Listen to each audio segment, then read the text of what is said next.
نحمدہ ونصلی علی رسولہ الکریم اما بعد اعوذ باللہ من الشیطان الرجیم بسم اللہ الرحمن الرحیم اللہم صلی وسلم بارک علی سیدنا و مولانا محمد وعلی آل سیدنا واصحاب سیدنا و اولاد سیدنا مولانا محمد وبارک وسلم علیہ. سب سے پہلے تو گفتگو کا آغاز یہاں سے کرتے ہیں کہ یہ غزوہ بدر ہے کیا، اور کیا اس غزوہ بدر کو غزوہ بدر کا نام دیا گیا یا اس سے منسوب کوئی ایسی چیز ہے کہ جو بدر کے نام سے منسوب ہے. تو سب سے پہلے میں یہ بتاتا چلوں کہ یہ ایک بستی ہے، بڑی زرخیز بستی اور بڑی طویل بستی کہ جس کے گرد میٹھے شفاف منفرد ذائقے کے پانی کے چشمے تھے، اور اس بستی کو بدر کہا جاتا تھا. اور منافقین اور جو اس وقت کے کفار تھے ان کی کثرت وہاں پہ تھی، جو اسلام کے خلاف بہت زیادہ قلعہ بند تھے، اور وہ ان کی کوششیں اور تمام ان کے طریقے یہ تھے کہ کسی انداز میں بھی مسلمانوں کو نیست و نابود کر دیا جائے. لیکن جس لشکر کی سپہ سالاری سرکار دو عالم علیہ الصلوۃ والسلام کے ہاتھ ہو، اور اللہ جس لشکر پر اپنے محبوب کے صدقے کرم کرتا ہو، تو وہ لشکر کسی صورت بھی کسی مقام پر بھی ہار نہیں مانتا. اچھا، بے شک ایسا ہو کہ وہ لشکر اسلام کے نام پر اور حضور کی حرمت کے لیے لڑ رہا ہو، چاہے وہ 1444 سال بعد لڑ رہا ہو، اللہ پاک اس میں بھی اپنی رحمتوں کا نزول فرماتا ہے. تو میدان بدر، یہ بدر جو بستی تھی اس سے باہر کا علاقہ جو میدان بدر تھا، اس میں یہ جنگ کا سلسلہ ہوا. اچھا، یہ میدان بدر جو غزوہ بدر ہے یہ کئی ناموں سے منسوب ہے. اسے یوم فرقان بھی کہا گیا. یوم فرقان کے ساتھ ساتھ اس غزوہ بدر کو بدر کبریٰ بھی کہا گیا، یعنی غزوہ بدر کبریٰ، یعنی چھوٹی چھوٹی جھڑپیں ہوتی نہیں، لیکن یہ سب سے بڑی جھڑپ تھی جس میں اسلام کو اللہ پاک نے طاقتیں عطا فرمائیں، اور وہ اتنے ہیبت ناک طریقے سے زیر ہوئے کہ اور سرنگوں ہوئے، اور ہزاروں اور لاکھوں کی تعداد میں آئے ہوئے لوگ، وہ ہزاروں کی تعداد میں، اور ان کے ساتھ ہزاروں کی تعداد، سینکڑوں کی تعداد میں گھوڑے، اونٹ، ایک طویل لشکر جس کو لے کر وہ میدان میں اترے. اور ہماری طرف کیا تھا؟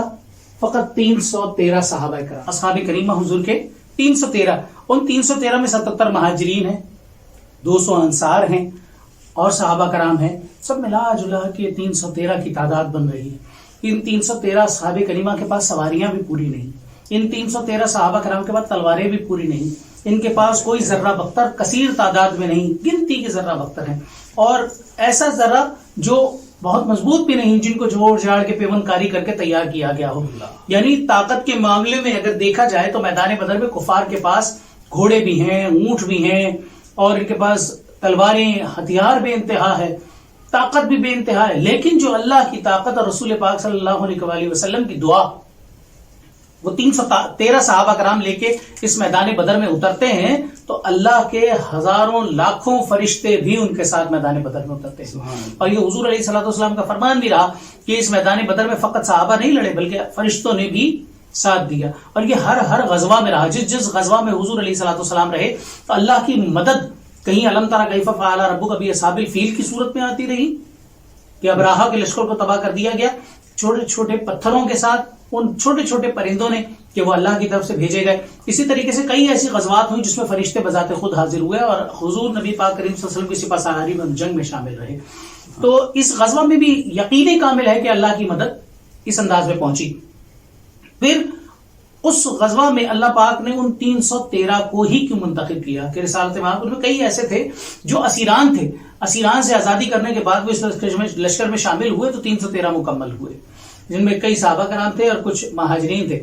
تو نبی پاک کریم صلی اللہ علیہ وسلم کی اس فتح و نصرت کی دعا نے اور اس وقت کے جو ایمانی جذبے نے اور رسالت مآب صلی اللہ علیہ وسلم کے قرب نے جو صحابہ کرام کو طاقت عطا فرمائی، جو صحابہ کرام کو ایمان کی دولت عطا فرمائی، جو صحابہ کرام کے بازوؤں میں اللہ پاک نے ایک خاص قوت عطا فرمائی کہ ایک ایک تلوار سے کئی ہزار لوگ کاٹ کے پھینک دیے جاتے. آپ اندازہ کیجئے کہ 313 کے لشکر کی فتح اور دشمن کا لوٹ کے بھاگ جانا. آج بھی غزوہ بدر کا معاملہ یہ ہے کہ آج بھی غزوہ بدر کو اگر صحیح طریقے سے پڑھا جائے تو آج بھی ہماری تمام کیفیت تبدیل ہو جاتی ہے.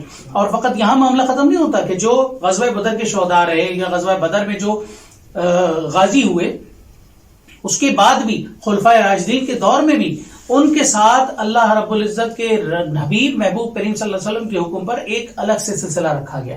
سیدنا عمر کے دور میں بھی ان کے ساتھ یہ سلسلہ رکھا گیا کہ ان کا ایک وظیفہ مقرر تھا. جنگ بدر کے جتنے بدری صحابہ تھے ان کے ساتھ ان کے گھروں کے لیے ایک الگ وظیفہ مقرر تھا کہ 500 دینار ان کو دیے جاتے تھے. یعنی یہ ان کی ایک انفرادی حیثیت رہی. اور پھر رسالت میں آپ صلی اللہ علیہ وسلم نے خصوصی جو دعا عطا فرمائی ان کو کہ آج جو جیتا وہی اللہ کی بارگاہ میں مقبول ہو رہا ہے، اور بے شک ہم جیتنے والوں میں ہیں کہ اللہ پاک ہماری مدد فرما رہا ہے، ایمان کی جنگ ہے. تو حضور علیہ الصلوۃ والسلام کی وقتاً فوقتاً جو دعائیں صحابہ کرام کو ملتی رہیں وہ صحابہ کرام کے لیے قیامت تک کے لیے آسانیاں ہو گئیں. اور ان صحابہ کرام کی ان دعاؤں کے نتیجے سے آج ان کی جتنی نسلیں جہاں جہاں موجود ہیں وہ ایمان کا کام کر رہی ہیں. ان سے منسلک جو لوگ رہے، ان کے تابعین رہے، ان کے تبع تابعین رہے، ان کے سائے میں چلے اولیاء اللہ یا اصفیاء صوفیاء علماء رہے، وہ سب دین سے منسلک رہے. اور آج بھی وہ میدان بدر کا پیغام آج بھی جگہ جگہ کریا کریا کوچا کوچا وہ علماء عام کر رہے ہیں. اور آج وہی وجہ ہے کہ جیسے میدان بدر کے جتنے بھی اصحاب کریمہ ہیں 313 ان کو ہم نہیں بھولے کہ مقصد یہی ہے کہ آج بھی اس پروگرام کے اندر میدان بدر کو یاد کیا جا رہا ہے اور ان کے لیے سوال کیا جا رہا ہے. بہت سبحان اللہ، بہت مشکور و ممنون کہ آپ نے اس خوبصورتی سے اس سوال کا جواب دیا.